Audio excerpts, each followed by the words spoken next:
Hola doctores, ¿cómo están? Buenos días, buenas tardes y buenas noches. Soy Eddie Jiménez, para los que no me conocen. Y pues bueno, como verán, si estás viendo este video, supongo ya viste la clase 1 que pertenece al tema de introducción a la fisiología. ¿Qué vamos a ver en esta clase? Pues en esta clase vamos a ver la parte 2 del tema 1, que corresponde a los mecanismos de transporte a través de la membrana celular. Vamos a ver lo que es la difusión, la ósmosis, la presión osmótica, proteínas de transporte y características estructurales de la membrana. Todo esto se lo pide su temario desde la primera semana, tanto con el tema de la primera clase como esta. Así que esta clase puede que sea un poquito más larga, pero necesitamos abordar los conceptos más importantes, ya que si no entienden esto, no podrán entender biofísica de la membrana. Ahora, ustedes ya llevaron bioquímica y llevaron biología celular, me parece. En biología celular vieron todas las estructuras de la membrana, vieron toda la estructura interna de las células, los organelos, etc. Necesitamos volver a retomar algunas cosas importantes de eso, porque es importante, ya que en fisiología una de las cosas que van a ser las bases funcionales de las células es la biofísica de la membrana. Y la biofísica de la membrana nos va a decir que nuestra célula tiene un potencial de acción, tiene literalmente cargas, y nosotros vamos a jugar con las cargas. ¿Cómo vamos a jugar con las cargas? Con los electrolitos. Entonces es muy importante que nosotros dominemos las características de la membrana. Así que vamos a empezar con el tema de membrana celular, ¿vale? ¿Qué es la membrana celular? La membrana celular nos sirve para poder separar los líquidos que están afuera de la célula adentro de la célula. O sea, literalmente dentro de la célula tienes un líquido y fuera de la célula tienes otro líquido. Como bien vimos en la clase pasada, ese líquido de afuera se llama líquido extracelular y ese líquido dentro de la célula se va a llamar líquido intracelular. ¿Recuerdas cuál es el catión más abundante en el líquido intracelular?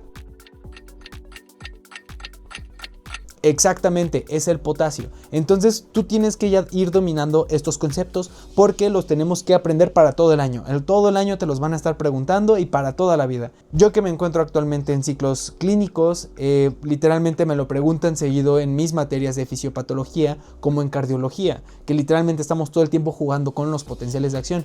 Entonces nosotros ya tenemos de base, ya sabemos los electrolitos, hasta no sabemos los porcentajes. Entonces es muy importante que ustedes empiecen a dominarlo porque lo necesitan de por vida. La membrana celular está compuesta de una bicapa fosfolipídica. Cada fosfolípido posee una cabeza hidrofílica, es decir, que tiene afinidad hacia el agua. Y cada cabeza va a poseer dos colas hidrofóbicas. Significa que el agua no va a poder atravesar esta misma membrana. Puede ser permeable con la cabeza, pero no puede atravesar esta capa hidrofóbica.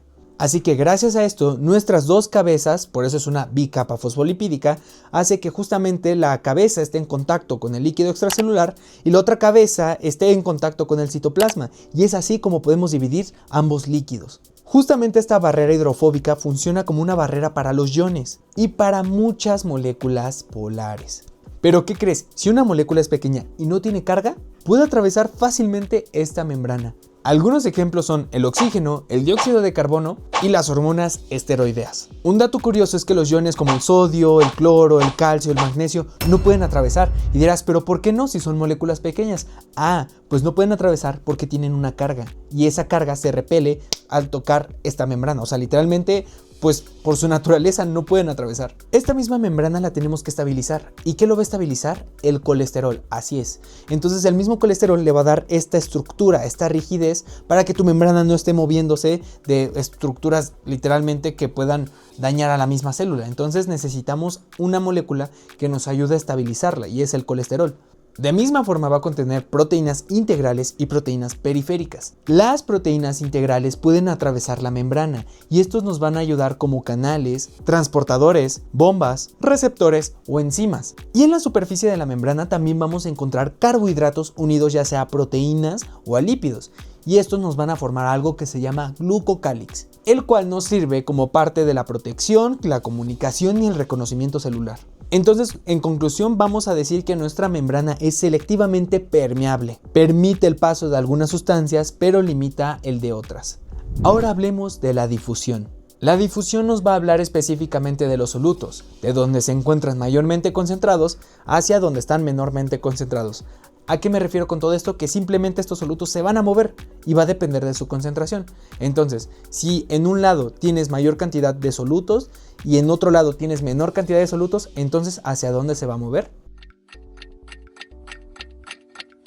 Exacto, se va a mover de donde hay más solutos hacia donde hay menor cantidad de solutos. Muy bien, entonces, ¿qué más vamos a tener? Y me preguntarás, Eddie, ¿todo esto tiene un orden? No, justamente todas tus partículas se van a mover de formas desorganizadas y aleatorias. Aunque se estén desplazando a todas partes, siempre van a respetar esta regla de moverse de donde hay mayor concentración a donde hay menor concentración. ¿Y cómo le vamos a llamar a esta diferencia de concentraciones? Fácil, le vamos a llamar gradiente de concentración. Entonces justamente nuestra difusión va a continuar hasta alcanzar el equilibrio. Sin embargo, en este equilibrio, las partículas no dejan de moverse, literalmente siguen activas todo el tiempo.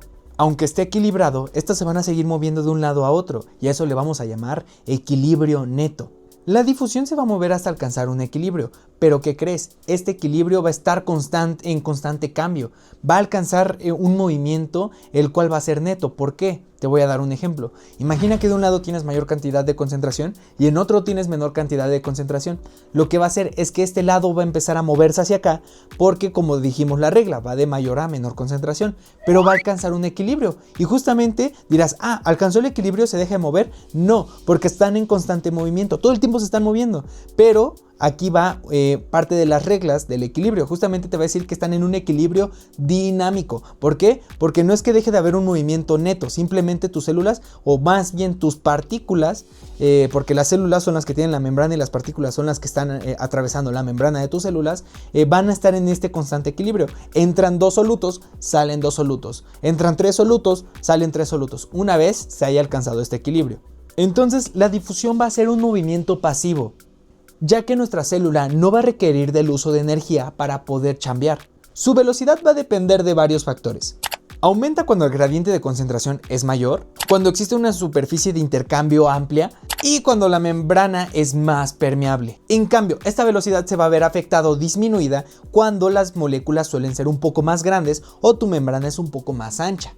Significa que es menos permeable, por así decirlo. En estos factores se van a integrar una ley que puede que les pregunten en clase y que no la mencionamos nosotros porque nos enfocamos en otras cosas en nuestra clase del domingo, pero esta ley es importante recalcarla, es la ley de Fick. Un claro ejemplo va a ocurrir con el oxígeno en los pulmones. El intercambio de oxígeno es bastante eficiente porque nuestros alvéolos tienen una capa muy pero muy delgada, entonces justamente el oxígeno va a poder atravesar, va a poder hacer difusión. Ahora vamos a correlacionarlo con la clínica. Imagina que vamos a tener EPOC. ¿Qué pasa en el EPOC? Puede haber bronquitis crónica o, digámoslo de otra forma, puede haber otras patologías que van a hacer que esta membrana alveolar se haga más gruesa. Y si se hace más gruesa, ¿crees que va a atravesar de forma fácil el oxígeno? Pues no, de hecho uno de los datos clínicos de estas enfermedades es la dificultad respiratoria. ¿Por qué se dará la dificultad respiratoria? Literalmente tiene muy gruesa esta barrera y no puede hacer difusión del oxígeno. Eso es muy importante y pues ya más adelante en sus ciclos clínicos van a correlacionarlo con los tratamientos y otros factores. Lo importante es entender cómo funciona lo normal para luego entender cómo es lo patológico. Ya vimos que justamente el movimiento no va a depender de su concentración. ¿Por qué? Porque vamos a tener cargas eléctricas. Entonces la diferencia de concentraciones va a producir un gradiente químico, pero la diferencia de cargas de nuestra membrana van a producir un gradiente eléctrico. ¿Ok? ¿Quedó más claro? Vamos a dar una de las cosas más fáciles y muy bonitas de parte de la biofísica de la membrana como pura introducción. ¿Cuál es el catión más abundante en el líquido extracelular? Muy bien, en el líquido extracelular es el sodio. Entonces vamos a jugar con algunos ejemplos. Bueno, con un ejemplo para no hacer tan larga la clase. Vamos a abrir este canal. Y dirás, ¿qué canal? Vamos a poner de ejemplo un canal de sodio. Imagínate un canal de sodio. Este canal de sodio se va a abrir. El sodio va a pasar. Pero ¿qué crees? La carga de la membrana por dentro suele estar relativamente negativa todo el tiempo. El sodio, ¿qué carga tiene? Es positiva. Además, el sodio, ¿en qué lado se encuentra más concentrado? ¿En el líquido extracelular o en el líquido intracelular? Claro, en el líquido extracelular. Entonces el sodio se va a mover por cuestiones químicas, el sodio se va a mover a través de un gradiente químico. Pero, ¿qué crees? Al moverse a través de su gradiente químico, se va a acumular dentro. Y el sodio tiene carga positiva y la membrana tiene carga negativa. Entonces, ¿qué va a hacer el sodio? Hacer positiva esta carga que es negativa. ¿Por qué? Porque se está aumentando el gradiente químico y al aumentar el gradiente químico aumentas el gradiente eléctrico. ¿No es asombroso? O sea, es increíble. En conclusión, un gradiente electroquímico es igual a una fuerza química más una fuerza eléctrica, ¿ok? Ahora, ya vimos algo muy importante que fue la difusión. Pero, ¿qué crees? Vamos a dividir la difusión en difusión simple y difusión facilitada. Pues con lo anterior ya vimos parte de la ley de Fick, que justamente nos dicen que estas mismas concentraciones se van a mover de donde hay más a donde hay menos. Ahora vamos a hablar de esta división, de la difusión simple y la difusión facilitada. ¿Qué es la difusión simple? ¿Qué es la difusión facilitada? Vamos por partes. La difusión simple nos dice que vamos a mover una sustancia de un lugar a otro a favor de su gradiente de concentración sin necesidad de una proteína. Esto significa que puede atravesar simplemente la bicapa fosfolipídica sin necesidad de nada. Así que, como lo vimos en el ejemplo, el oxígeno, el dióxido de carbono y algunas sustancias liposolubles son capaces de realizar este tipo de difusión simple. Ahora vamos a hablar un punto muy importante de su bibliografía Guyton. Guyton, entre otras, nos van a decir que dentro de la clasificación de difusión simple vamos a tener el uso de canales. Y dirás, Eddie, ¿qué no me estás diciendo que la difusión simple se da sin necesidad de proteínas? ¿Y que no las proteínas también nos daban canales? Sí y no, vamos a aclararlo. En este caso, los iones van a poder atravesar a través de estos canales siempre y cuando estén abiertos.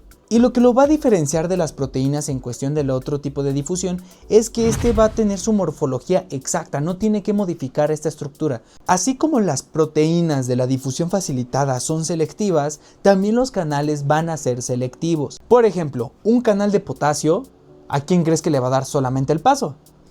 Al potasio, claro, o sea, solamente al potasio. Mientras que un canal de sodio solamente le permite el paso a un canal de sodio.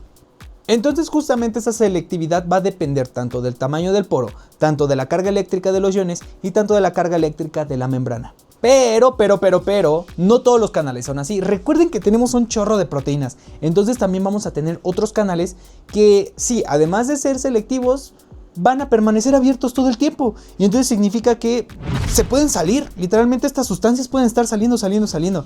Y estos se van a llamar canales de fuga. Otros poseen compuertas que responden a diferentes estímulos. Vamos a tener unos canales muy importantes para el potencial de acción y la verdad son mis favoritos. Estos canales se van a llamar canales dependientes de voltaje. Y estos van a ser muy bonitos porque van a tener puertas. Entonces se van a abrir estas puertas y se van a cerrar estas puertas. Van a tener tanto en la parte de afuera como en la parte de adentro estas mismas puertas. Entonces cada que reciben un voltaje se abren, cada que no reciben estímulo se cierran. Entonces si se abren van a permitir el paso de estas sustancias y si se cierran pues simplemente no pasan. Entonces estos canales van a responder directamente a estímulos. También vamos a tener canales que se van a regular por ligando. Esto quiere decir que justamente va a llegar la sustancia, se va a unir al canal y nos va a abrir el canal. Y dirás, ah caray, ¿y en dónde podría ocurrir esto? Justamente en este curso, en el primer bloque vamos a ver neurofisiología. Y esto lo hacen los neurotransmisores. Entonces justamente ese es el ligando. Llegan los neurotransmisores y van a abrir estos canales. Y estos canales van a favorecer a que entren estas sustancias. También tenemos canales mecanosensibles. Estos van a responder, por ejemplo, a la presión. Por ejemplo, yo me voy a tocar aquí y me voy a pellizcar y simplemente con el hecho de hacer eso ya abrí canales que van a mandar esta señal y al momento de abrirse empiezan a entrar estas sustancias y estas sustancias al entrar van a hacer un mensaje en la célula y ese mensaje en la célula va a hacer que se active parte del sistema nervioso y parte de eso va justamente a recorrer todo nuestro cuerpo hasta llegar a nuestro sistema nervioso central y se va a interpretar. Entonces esos son los canales pues dependientes de estos mecanorreceptores. Entonces está fácil, son los canales de fuga, canales dependientes de voltaje, canales dependientes de ligando y canales mecanosensibles. Ahora pasemos con el término o más que nada la definición de difusión facilitada. ¿Qué es la difusión facilitada? Es también una difusión que ocurre a través de un gradiente de concentración, pero no necesita energía. Lo único que necesita es una proteína transportadora. Y esta proteína transportadora lo que va a hacer modificar su estructura para que pueda ir pasando esta sustancia. Entonces lo que va a hacer en la difusión facilitada es que la proteína se va a abrir de un lado y de este lado va a recibir a la sustancia. Una vez que la recibe va a pasar y justamente del otro lado se va a tener que volver a abrir para que pueda entrar esa sustancia. Y me preguntarás, Eddie, ¿pero por qué tiene que hacer eso? ¿Por qué simplemente las proteínas no se mantienen abiertas?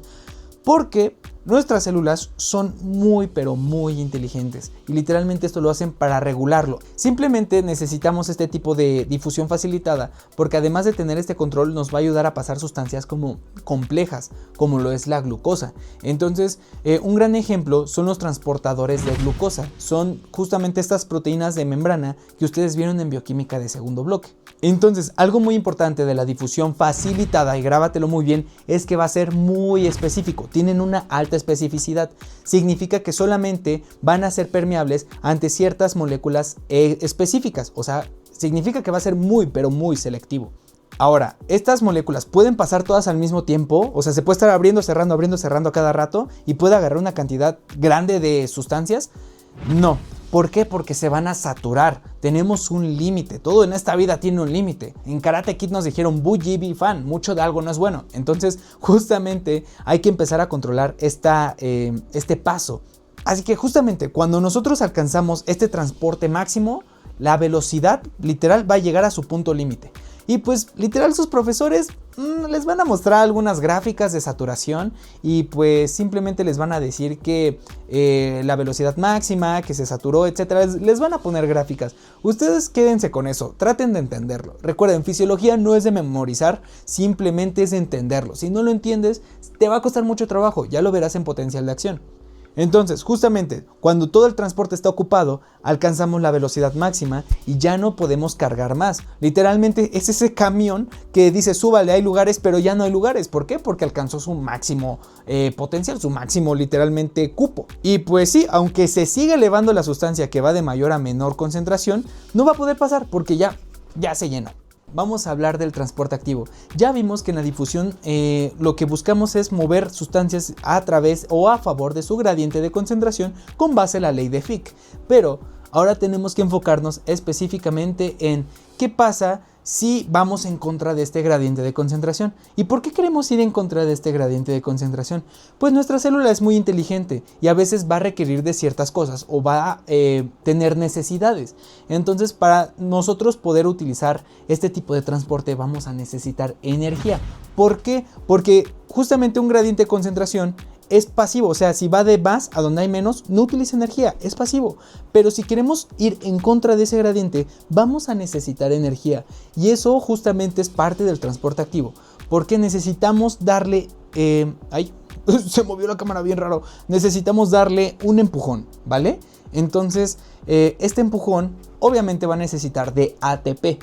Entonces van a existir dos tipos de transportes activos, el transporte activo primario y el transporte activo secundario. Ok, vamos a hablar rápidamente del transporte activo primario. El transporte activo primario simplemente vamos a tener nuestra proteína, va a llegar el ATP, la proteína va a usar ese ATP y va a poder mover nuestras sustancias en contra de nuestro gradiente de concentración.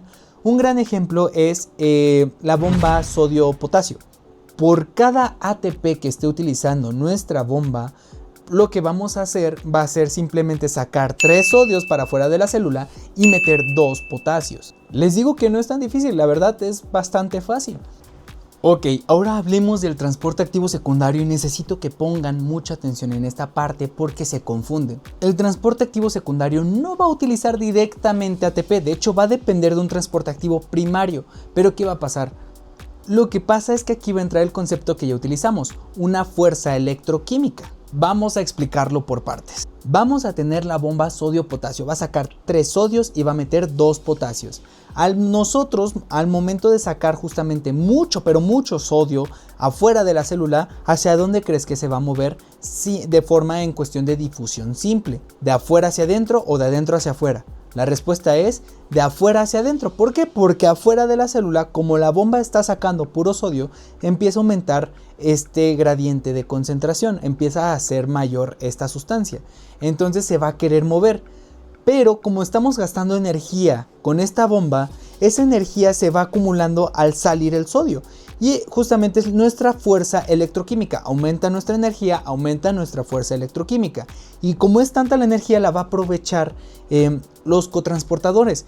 ¿Para qué la aprovecha? Para meter otra sustancia al mismo tiempo. Porque recuerden que nuestras células son inteligentes y van a querer tratar de ahorrar este tipo de mecanismos. No van a esperar a meter uno por uno. Vamos a utilizar cotransportadores, que vamos a tener dos tipos, los antiporter y los importer. Entonces, específicamente en este caso de el sodio que está afuera, el sodio a la hora de querer entrar, vamos a tener un cotransportador muy pero muy famoso, el cotransportador sodio-glucosa. Entonces va a querer entrar con esta energía secundaria adquirida por la bomba, vamos a usarla para poder meter la glucosa al mismo tiempo, y eso se le va a llamar Symporter. ¿Por qué Symporter? Porque van hacia la misma dirección. Entonces eso es Symporter. Es un cotransportador, es una forma de transporte activo secundario. ¿Y cuál es el antiporter? Pues fácil, cuando van en sentidos contrarios, o sea, son sustancias que una va a entrar y otra va a salir. Eso es el antiporter. Un ejemplo clásico es el antiporter de sodio-calcio. El antiporter de sodio-calcio, el sodio va a entrar y justamente va a desplazar al calcio. Entonces entra sodio y saca el calcio aprovechando la misma energía. Vamos a pasar al último subtema de su temario, o bueno, conforme yo lo organicé, vamos a hablar de la última parte, que va a ser ósmosis. La ósmosis es el movimiento neto del agua que se va a mover a través de una membrana selectivamente permeable. La ósmosis va a estar regulada por solutos, pero no es lo mismo que la difusión. La difusión hablábamos de los solutos. Aquí en la ósmosis hablamos del movimiento del agua que va a depender de los solutos. Entonces, nosotros vamos a jalar agua en donde haya mayor cantidad de solutos. Un ejemplo, si dentro de tu célula hay mayor cantidad de solutos y el agua está afuera, ¿hacia dónde crees que se va a querer mover el agua? Exacto, se va a mover de hacia afuera hacia adentro de la célula. Así como la ley de Fick, el agua se va a mover de donde esté en mayor concentración a donde esté en menor concentración. El agua, no los solutos. Entonces, el agua se va a mover de donde hay mayor cantidad a donde hay menos. Pero al mismo tiempo se va a mover de donde hay menor cantidad de solutos a donde hay mayor cantidad de solutos. Así que sí, la ósmosis también es un proceso pasivo. No requiere para nada de energía, sino va a depender justamente de la cantidad de solutos. Vamos a también tener unas proteínas muy importantes que se van a llamar acuaporinas, que estos pues van a ayudarnos a pasar de forma más rápida pues, el agua a través de la membrana. Es muy importante conocer estas proteínas porque están muy abundantes en uno de nuestros órganos más importantes del cuerpo, como lo es el riñón. El riñón, en nuestra parte colectora, vamos a tener justamente una gran cantidad de acuaporinas, y gracias a la hormona antidiurética nosotros vamos a poder saber si necesitamos no meter esa agua o si necesitamos meter esa agua. En pocas palabras, si queremos reabsorber o no reabsorber. Ya por último vamos a hablar del término de tonicidad y la presión osmótica. Ya vamos a acabar. El término tonicidad nos da referencia a esta respuesta que va a tener la célula ante los volúmenes del agua. Una solución isotónica nos va a dar a entender que justamente así como hay una gran cantidad afuera, va a haber una gran cantidad adentro de la célula. Significa que van a estar igual. De hecho, parte de la etimología de la palabra isotónica, iso significa igual o significa mismo. Entonces, isotónico significa que tanto afuera como adentro están parejos. Una solución hipertónica nos va a dar a entender que hay mayor cantidad de solutos afuera de la célula, y entonces todo el agua que está dentro de la célula se va a querer desplazar hacia afuera porque afuera hay mayor cantidad de solutos. ¿Y qué le va a pasar a nuestra célula? Sí, se va a crenar, va a ser crenación. Crenación significa que va a quedar muy flaquita esa célula porque se le va a salir todo el agua. Y una solución hipotónica es lo contrario. Adentro de la célula hay mayor cantidad de solutos, entonces el agua, por tratar de disolver eso, va a querer ir de donde está afuera hacia adentro, y en ese movimiento va a inflar nuestra célula y la va a reventar como un globo. Esa es una solución hipotónica. Hipo, de que hay poca concentración de solutos afuera de la célula. Entonces, en conclusión, no lo vayan a confundir. Tonicidad nos va a dar a entender cómo están los solutos afuera de la célula y cómo van a reaccionar estos volúmenes ante la misma célula. Entonces, isotónica, que hay, está como equilibrado, es semejante los volúmenes interiores y los volúmenes exteriores, los solutos interiores y los solutos exteriores e interiores, van a estar equilibrados. Y una solución hipotónica nos va a dar a entender que justamente afuera de la célula hay poca concentración. Hipo de poco, literal bajo. Entonces hipotónica, hay poca concentración de solutos, entonces el agua va a querer meterse. ¿Por qué? Porque van a estar concentrados adentro y nuestra célula hace lisis. Y hipertónica, que nuestra cantidad de soluto está aumentado afuera y el agua va a querer ir de donde está menor concentrado a donde está mayor concentrado. Entonces se va a salir y nuestra célula hace crenación. Y para concluir este tema, vamos a hablar de la presión osmótica. La presión osmótica es contraria al movimiento del agua. Significa que va a impedir que justamente nuestra agua haga la ósmosis. Esto nos va a ayudar a poder literalmente controlar qué tanta agua queremos que pase a nuestra célula. Porque, como ya les dije, puede reventarse o puede quedar muy flaquita. Entonces, por eso necesitamos las presiones osmóticas. Cuanto mayor sea la cantidad de partículas osmóticamente activas, mayor será la cantidad de presión osmótica. Esto lo podemos representar en la ecuación de Van Gogh, pero no nos vamos a meter mucho con física. Puede que sus doctores se los mencionen y les metan mucho choro. Lo importante es comprenderlo, no lo van a necesitar en la vida. Yo que estoy en los hospitales lo comprendo, no me sé de memoria las fórmulas, así que hay que entenderlo nada más. De hecho, las fórmulas para eso se crearon, para entenderlas, no para memorizarlas. Entonces, el efecto osmótico depende directamente del número de partículas presentes. ¿Pero qué crees? Va a haber proteínas que van a favorecer esta presión osmótica y parte de estas proteínas son las proteínas plasmáticas. El mejor ejemplo que te puedo dar es la albúmina. La albúmina va a ejercer un tipo de presión osmótica llamada presión oncótica o también llamada coloidosmótica, algo así. Quédate con presión oncótica. Esta presión nos va a ayudar a mantener el agua dentro de los vasos sanguíneos, porque imagínense que no existiera la presión oncótica, el agua chorrearía y chorrearía y literalmente nuestra sangre estaría ¡puf! Por los suelos. Pero gracias a esta presión nosotros vamos a tener un equilibrio entre la presión hidrostática o la presión osmótica hidrostática y la presión oncótica. La hidrostática es toda la que les acabo de mencionar en todo el video, es parte de la difusión, toda la ósmosis de forma simple. Y la presión oncótica es como mediada por proteínas plasmáticas. Es igual, una ósmosis va a mover los líquidos, pero gracias o a favor del gradiente de las proteínas, en este caso la albúmina. Entonces, gracias a estas dos concentraciones vamos a tener este equilibrio en el cuerpo. Espero te haya gustado el video de hoy. Si estás viendo esto, te agradezco de corazón. Ustedes son mis primeros alumnos.